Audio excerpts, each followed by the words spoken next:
Hello everyone, Bean here with an oldie but a goodie.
Yeah.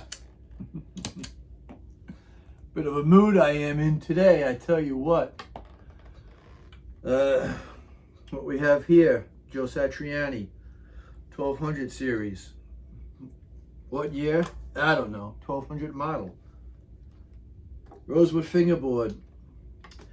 These are like the 6205 frets. Very, very, very, very equivalent to the old Fender frets. So the neck is like an old thin 60s Stratocaster neck, I would say. Yeah, not much of a satin, back to the maple neck, but it's not glossy. It's got a little bit of a shine to it, but you don't get any drag going down the neck. I don't mind telling you. So yeah, made in Japan. Look at that contour, huh? Isn't that sweet? What a honey. I just love this rounded, sculpted body, I just love it all around like that. I wish every Stratocaster, I wish every guitar was round like this. Even the LP models, the Les Paul models. Wouldn't that be cool? I just love that. What curves? It's like the curves on a woman. You know what I mean? Jelly bean. So yeah, skunk tail on the back there. What will put this over the top is if they put locking tuners, if they put, Ibanez put locking tuners on it just to help change the strings a little bit easier. But this bridge is probably the best simulated Floyd Rose I've ever had. The fact that you could just drop the strings in with the ball ends on without clipping them off, drop them in there, tighten them up, boom, The only better thing, like I said, is if they had locking keys on here, locking tuners, just to make it quicker. They do it on their other ones, right? On their, I had a couple. I had an RG and I had the S, where it was the Bubanga, I think it was, neck. And, they had locking tuners on the back that was sweet. And, DiMaggio pickups. They're, a little weak, but this is, I think this was a Fred, and this was like a 59 something or another. But I stack it with my Orange Burst and my Dirty Drive, so it really, brings this guitar to life. Then you have what's that? A split. Then you have a boost, treble boost, which really would be sweet if this was maybe just a push or push here, whatever's easier, and just give you that out of phase, because really that's all you need. How about an out of phase here and a boost here, right? Kind of thing. So yeah, my dragon's falling off the back there. And I did change the springs in the back. I put the red ones on. That's about it. Three-way toggle is pretty quick to get to when I need it. It's better than the 5-way that they would have on other guitars. But so yeah, the only thing I don't like about it is the inlays. They're just these little abalone inlays. I just wish they were fatter, bigger, and like illuminating so you could see them. It's hard to see.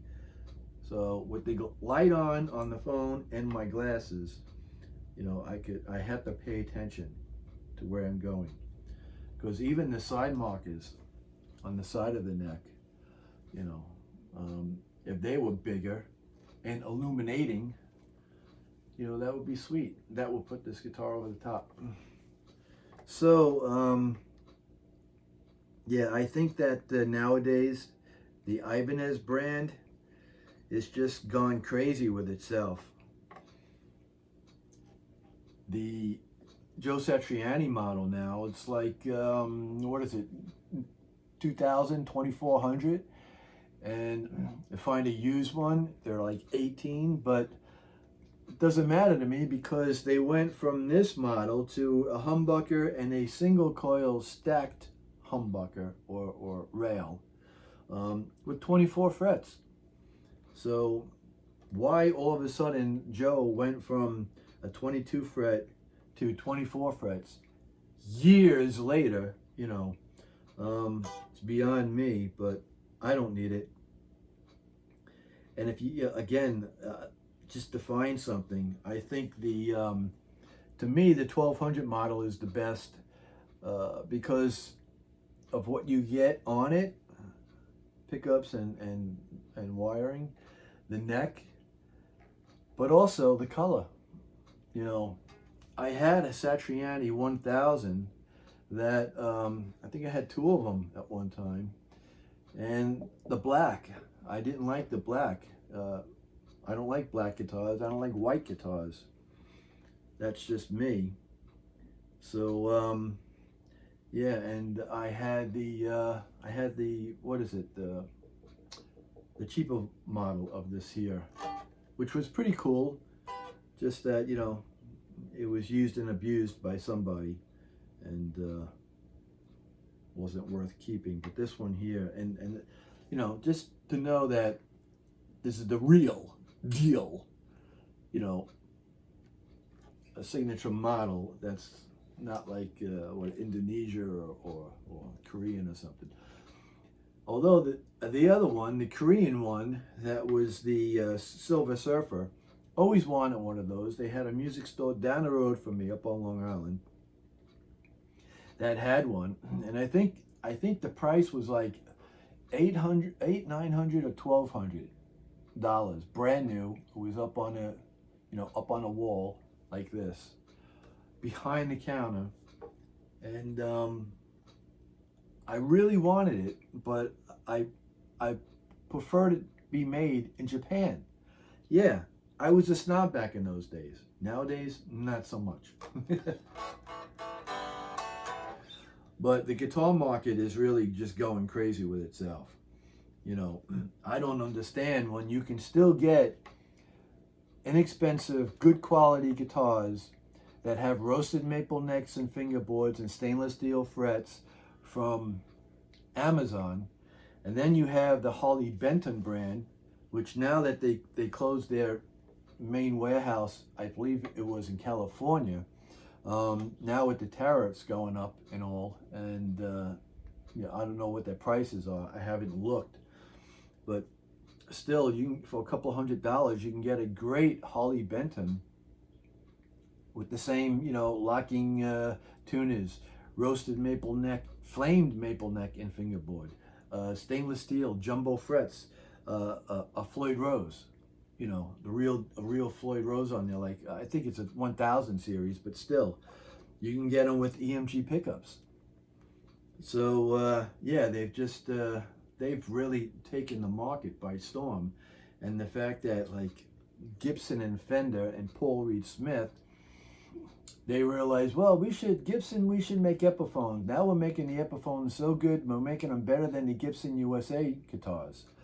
Fender, we should make the Squier guitars, the secondary model that's not a USA made. And what? They're pretty damn good. For the money, again, people are buying those over the USA. I think that the people that want a USA guitar is going to find one used on Guitar Center's used gear page. They have like 1,000 guitars for sale. And then Paul Reed Smith, they said, oh, let's make the what is it, the PR or something, like a Paul Reed Smith Jr. Not really. I forget what it is right now, but they have their secondary, line, just because they realized that the prices went up so drastically that unless, you're like a doctor or a lawyer, you have, FU money, you could afford to piss away a couple $1,000s on a guitar. And those guys that do that, they can't even play them, or they don't play them. The true player doesn't spend that much money on a guitar unless, he's got it, which is rare, or he's a professional musician. And, most of the times those guys, when they like a guitar, the company gives it to them for free. They don't have to pay because they're advertising it as they're playing it up on stage. So yeah, I just wish companies would just follow suit with the roasted maple necks and fingerboards and tiger roasted maple necks and fingerboards and locking tuners on everything. Stainless steel, 22 jumbo stainless steel frets. You know, they're Floyd Roses, you know, so on and so forth. Yada, yada, yada. So yeah, that was my little bit of a rant for the day. I just came in a foul mood because it's been one of those days, you know, just the mood. It's just the mood. So I kind of went crazy on the Rockin' in the Free World because I just didn't feel like playing it like I did. It's not like, you know, I'm having a miserable day. I'm having a good day. I'm not having a great day like I used to. Just today. My next video will be a lot better. Sunshine and waterfalls. Shiny, happy people. Yeah. All right. Thanks for watching. Have a good day and a better tomorrow. Yeah, see? Now what blows it is this fucking remote. Just can't work for me.